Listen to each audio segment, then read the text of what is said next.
The Intentional Living Planner is designed to help you focus on what matters.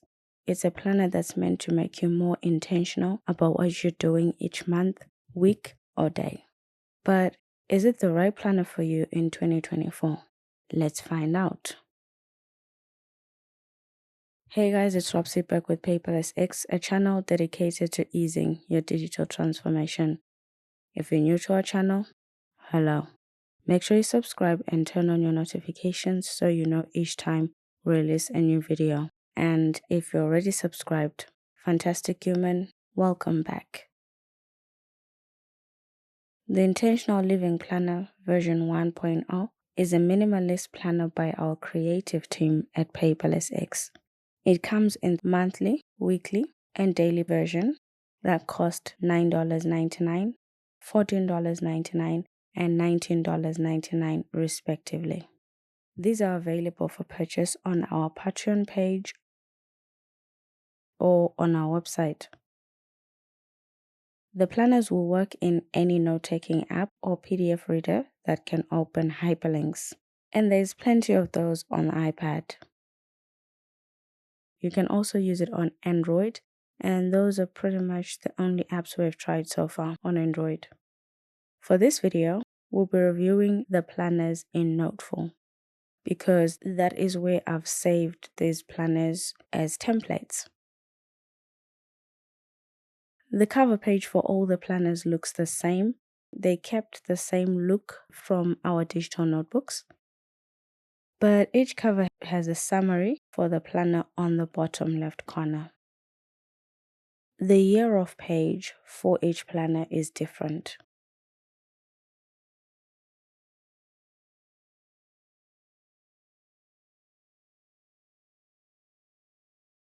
All the planners are minimalist. They don't have any room for decorations.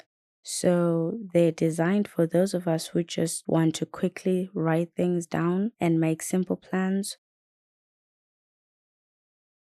The monthly planner has the simplest year of page, naturally, which lists all the months of the year and links to each of them.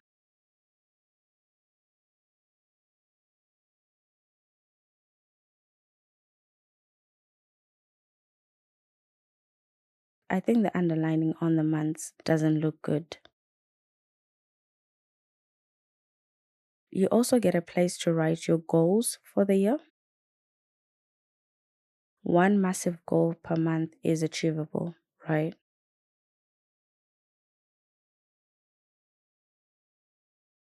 The weekly planner lists all the weeks of the year and links to each of them.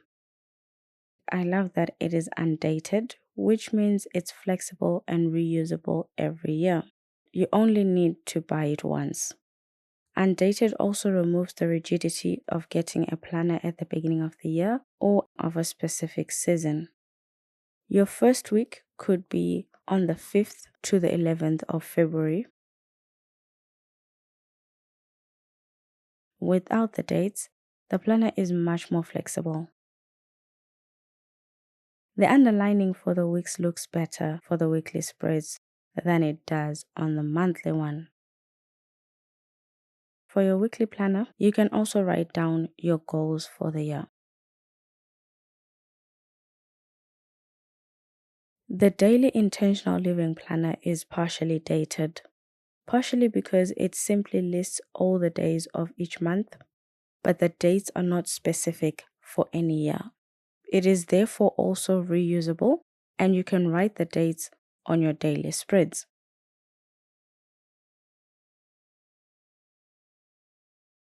I love the year of page for the daily planner. We're used to seeing calendars, right? But this is different and works, especially if it's a planner you want to buy once and keep using forever.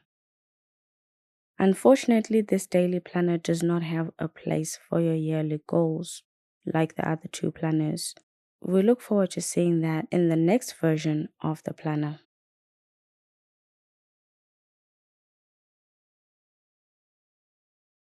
Instead, it has links to templates and the Year at a Glance page, which is available in all three planners. The templates are for tracking your finances, habits,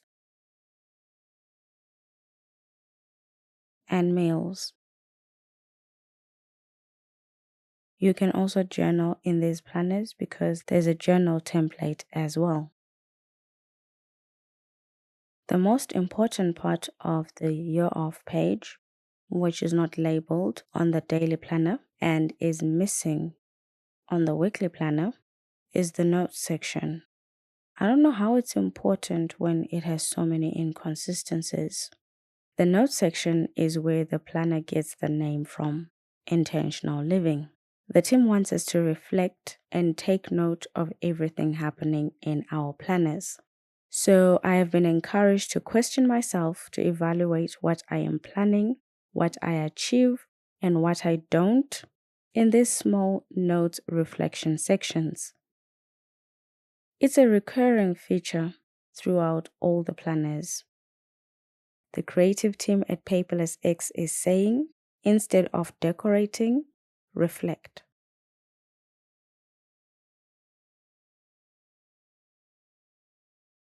The year at a glance page is exactly the same in all the planners. It's where you can note the biggest events and plans for each month. There's a small box for the date and then the item that you want to remember. What are the chances you have more than 7 big events in a single month? The monthly planner only has monthly spreads. The weekly one only weekly spreads. And the daily planner only daily spreads. These planners don't mix spreads at all. For the most minimalist of us, like myself, who keep planning to a minimum, the monthly planner is probably all you need. The monthly spread on the monthly planner lists the days of the month on the left side. This is then followed by your goals and to-dos for the month. At the bottom of the spread, you have a small table for meetings and events. This is the planner I am using for work, and it's perfect for me because I generally am not big on planning. I am not sure I get the difference between goals and to-dos for the month. They feel like the same thing, and I've been struggling to figure these two out. The appointments section is a bit small for a month, but you can use the dates and notes sections if you run out of space. Still, workarounds are not great. I've not really been using most of it because when working with a client, we usually just use Google Calendar because everyone needs to have that information in their calendar. Maybe this will be enough for me, but not sure for most people. My favorite part of this spread is the note section. Naturally, I am a note taker. As I try to live intentionally, inspired by the planner, I have found it strangely useful. It helps me track ideas that come to me on a whim and also reflect on both my successes and failures. It stings a bit when it's failures, but it's growing pains, right? Goals and to-dos make more sense for the weekly planner. Not that I would use them differently, just that I would have more room or more space to add tasks I need to do if I were planning weekly. The weekly spread has a bigger meeting appointment slot because it has one for each day. See why I think the monthly one is small? The version I have has a week that starts on Monday. There is also another version starting on Sunday. And everything remains the same for the two planners. So for each day, you can schedule 3 meetings or events. 4, if you also use the top row where your day is labeled. How many meetings can you possibly plan for a single day? What I love is the done section, where you can tick off what you actually did. This helps you pay attention to how much you're planning and what you actually end up doing. At the end of the week, take the time to reflect on it. If the space is not enough, I guess that is where you can duplicate the journal template. The daily spread has your hours of the day on the right in 24-hour notation. They're currently working on the 12-hour version. Hopefully, it will be available soon. If you're planning your day to the second, what are the chances you'll need both goals and to-dos? Maybe they could think of better uses for that space in the second version of the planner. What do you guys think? For the daily appointments, the position of done bothers me a little bit. It just looks like it's on the line, doesn't it? But when you zoom in, and this is where Not Full excels, there is a bit of a gap between the line and the word. Still, the space can be bigger in the future. Or am I just being petty? They should definitely increase that space. You could be planning for a day, but you need to check a day 2 weeks from now. All you have to do is go back to the year of page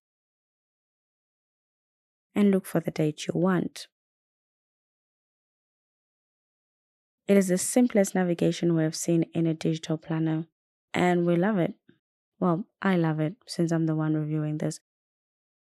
Let us know if you like this simple navigation or if you prefer something a little more complex. The Intentional Living Planner helps you focus on what matters. Be intentional about what you're doing in 2024. The limited space for planning helps you narrow down what must go in your plans. So you're not just adding a lot of things to your planner, you're actually adding things you need to. And when you're done, tick off what you've completed and reflect on how you achieved it.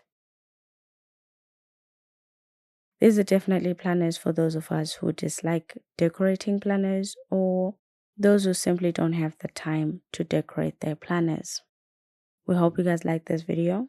Give it a thumbs up if you liked it. Thank you, fantastic human, for watching. See you in the next video.